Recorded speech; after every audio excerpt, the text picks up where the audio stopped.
Okay, guys, welcome back to the podcast. So a huge deal went down yesterday morning, and when I released my podcast yesterday, I didn't get a chance to cover it because I recorded it before the trade happened.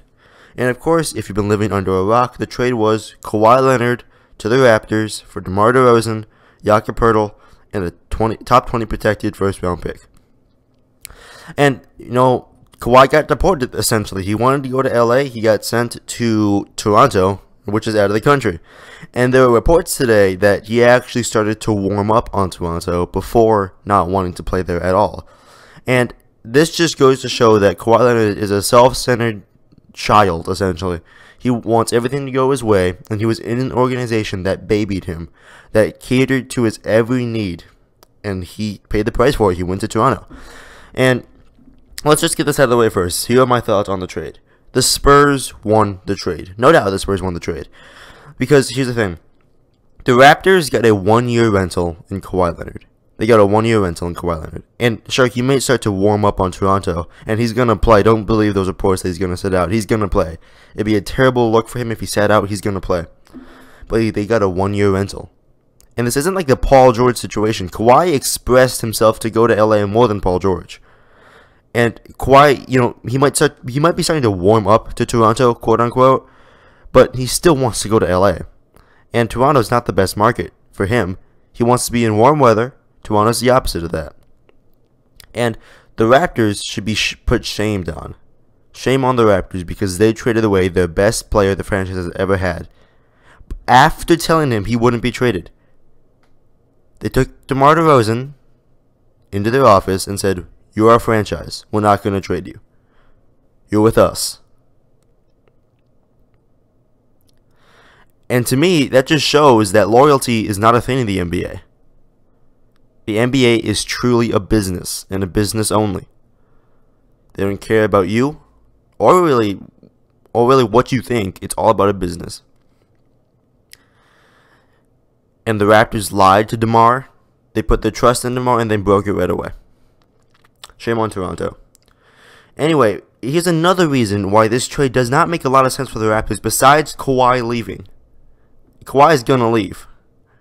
Besides Kawhi leaving is that they had the best record in the Eastern Conference last year. They went 59-23 with Kyle Lowry, DeMar DeRozan, of course, everyone else on that team, Jonas Valanciunas, Serge Ibaka.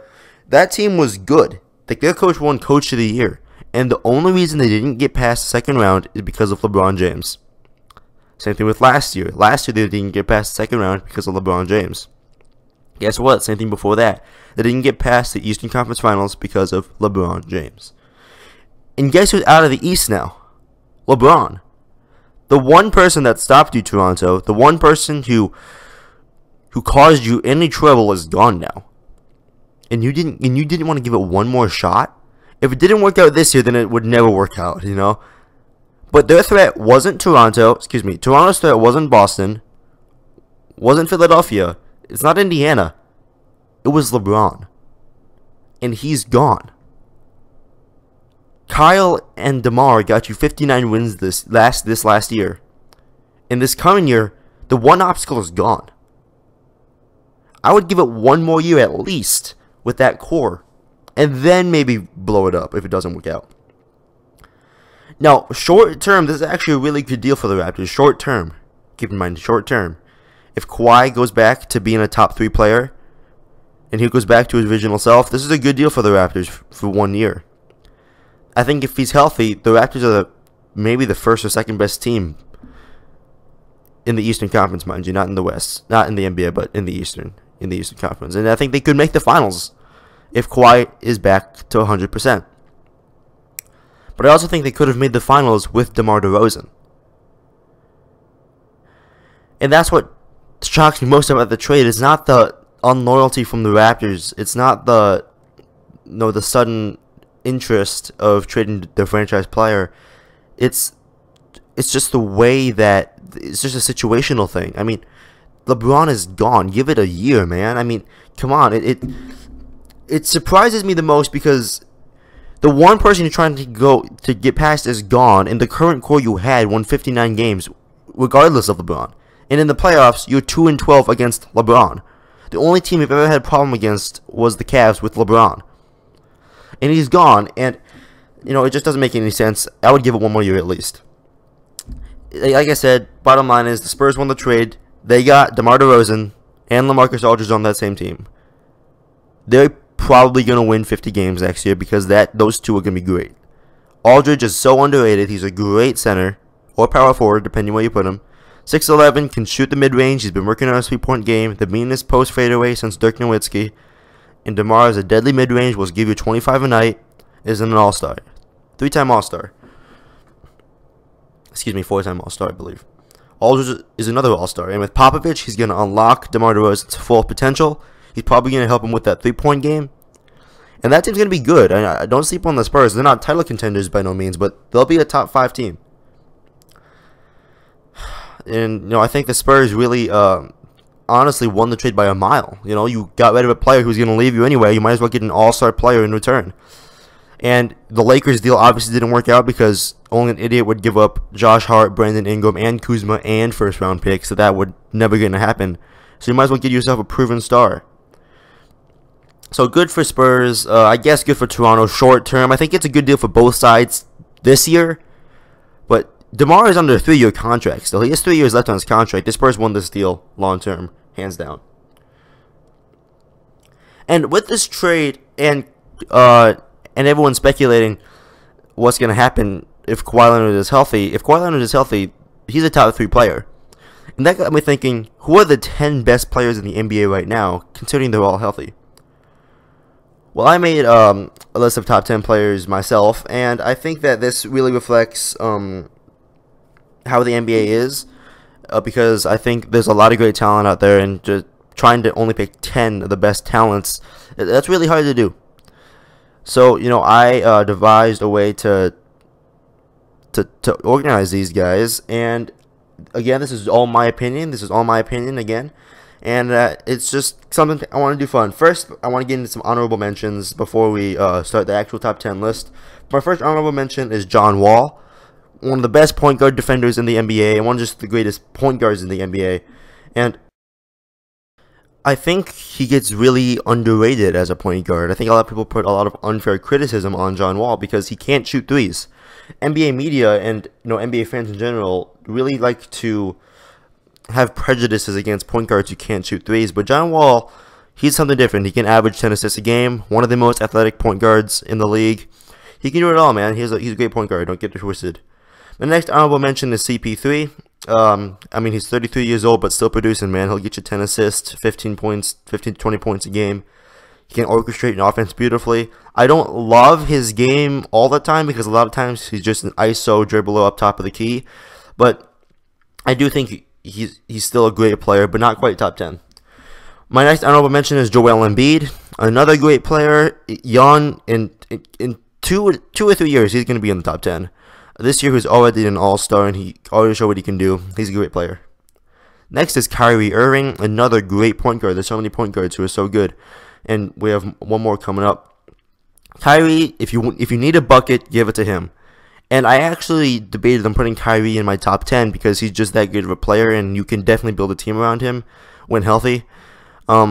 He's had a lot of injury problems lately, but for me, it's just he doesn't do much more than scoring. And if you're a scorer, I said this in my last podcast, if you're a scorer and you're not scoring, you're nothing else.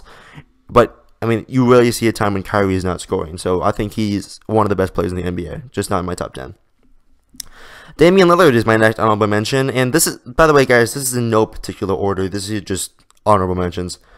Damian Lillard, great player, 28 points a game. He can give you 6 assists, very athletic, can shoot threes. Not the best defender, but he's working on it. And you can build a team around him. The Blazers aren't doing great in his era, in McCollum era, in the Damian and McCollum era. But I think they'll figure it out. Damian's a star player and will definitely give you some buckets and is a great player. My next honorable mention is kind of debatable, is Victor Oladipo. There's no way he's a top 10 player, but top 20, oh yeah, I believe he's a top 20 player. Last year was not a fluke. He's going to do that again. He's such a great player, man. And when he was on Oklahoma City, he wasn't the number 1 option with Russ. Russ is a ball-dominant guard, as we all know, so he didn't get the touches he needed. to show that he's a great player. And with Indiana, the #1 option, he's going to get his buckets. And he's a great player. And if he continues to develop his all-around game, is already a great defender. He's proven he can score. If he can get that up to like 25 points a game, he'll be in the top 10 no time. He's still young, guys. Keep in mind, he's still young. And next is Karl Anthony Towns, my last honorable mention. Great center, 3 years, top 10. Same thing with Joel Embiid. Just a great player overall. He has to work on his defense, of course, but that's really with a lot of young big men. He needs to work on their defense. But again, great player, can shoot the three, can post up, can dunk. He'll lead the Timberwolves team for a long time. Those are all of my honorable mentions right now, and I don't know if I feel like I'm forgetting a few because there's a lot of great players like Kristaps, maybe, Bradley Beal, LaMarcus Aldridge, a lot of great guys, but just not top 10 worthy yet. Those are like top 20, top 25 guys, but not top 10. All right, let's go with my top 10 players. Starting off at #1, we're gonna just go 1, 2, 3, 4, 5, 6, 7, 8, 9, 10. Obviously, so we'll start off at the top. #1 is, of course, LeBron James. At 34, he's still going to produce. He's still going to lead his team. He's probably going to still lead the league in a lot of categories. Really no need for explanation there. I mean, you have the greatest player of our generation. There's no debate here. Kevin Durant, maybe he's coming close, but still not on LeBron's level. And spoiler alert, #2, Kevin Durant, one of the best scorers ever. I'll go into more explanation with everyone else, except for LeBron, because LeBron really doesn't need an explanation. He's #1. But KD, he's going to be one of the best scorers ever. He already is one of the best scorers ever. And I think he could be the #1 scorer in history. He's only 29 years old, turning 30. And if he has maybe 5 to 8 more years and he's scoring those points, keeps scoring 26 a game, he's going to be a great scorer. One of the best scorers. He could be the top scorer in the NBA. He's already the greatest scorer in the NBA, in my opinion, right now. And he's an underrated passer. He can pass the ball really well. His defense has become incredible. I mean, that's all you really want in KD. He's a 7-foot guy who can dribble and can shoot. You really don't see that anymore. And, he's just a great player. And I don't like him a lot. I hate him, actually, but I can't deny his greatness. Next, Kawhi Leonard, when healthy. That's key. When healthy. He is, in my opinion, the 3rd greatest player in the NBA right now. He's the best defender in the league. Don't give me that Draymond Green crap. No. Kawhi Leonard is the best defender in the league. He can lock down anyone. A great scorer as well. He can score. He's shown that he can score with these past couple years. You know that he's going to be at least 80% healthy this coming year, because really his injury wasn't really that big of an injury. He just wanted to get out of playing. He's going to be great. When healthy, he's the greatest defender in the league. And I think that a lot of people forget that, because this past year he wasn't playing a lot, and people forget how great he is, but he's a top 3 player. Now, these next 4-ish are all interchangeable. I think you could put any one of these guys at the 4, 5, 6, 7, or 8 spot. And, these next 4 are all very tentative. You can change them however you want to. So, #4, I have Anthony Davis, one of the best defenders in the league, and he can clearly carry a team, man. When DeMarcus Cousins went down, you can clearly, a lot of people counted the Pelicans out. They counted them out. They said there's no way Davis can carry this team to the playoffs, and guess what? He carried the team to the playoffs and swept Portland. Everyone thought Portland would sweep them. No, they swept Portland, and they won a game against Golden State. Davis is a great player, and no one can deny it anymore. And he's young. If he stays healthy, man, he's going to be an incredible player for years to come. Next, I have Russell Westbrook. He is the most athletic player ever in the NBA. Can lead a team, and he can be the best player on a championship team. I don't care what anyone says. People say he's not the best, passer. He's a ball hog. You can't win a championship with him as your best player. Yes, you can. Does it take a specific type of team? Maybe. But you already know, Westbrook, people who don't like him, they'll pull out every excuse in the book. Oh, he's a ball hog. Oh, he can't shoot. And he's still one of the greatest players in the NBA. Even Westbrook haters know that he's great. You can build a team around him. You give him shooters. You give him a good center. That's kind of what they're doing right now. He can lead a team. And this coming year, the Thunder are going to be really good. He's going to be really good. He's a passer. And when he wants to play defense, he can. Of course, great rebounder. And people don't like to admit it, but he's a great passer. He led the league in assists last year. He'll always get 10 a game. Great player. Next, I have James Harden. Again, Davis, Westbrook, James Harden, you could all interchange those three, and there's one more coming up that you could also interchange in there. James Harden, the best ISO scorer in the game, maybe Kyrie Irving, but him and Kyrie are definitely 1 and 1A. Easily can lead a team. Easily you can build a team around him. Maybe not the easiest way, though, because he will stand up on top of the key and just dribble. ISO. You know, he does that great, but that's really a lot that he does. He's a good passer, but he's not a point guard per se. He can't distribute the offense, you know, like say Russ or Curry or you know, LeBron can. He can't do that, but you can definitely build a team around him. Next, I have Steph Curry, and again, those are the four that I think you could really interchange. You could really interchange Steph, Harden, Westbrook, and Davis. You could all interchange those. Steph is the greatest shooter ever. Don't deny it anymore. I used to deny it myself, but he is now the greatest shooter ever, in my opinion. And he can obviously lead a team. 2016 proved that. You won 73 games, and with him as a star, and with Durant there, he's kind of being shadowed by Durant per se, but he's still the greatest shooter ever and a great player.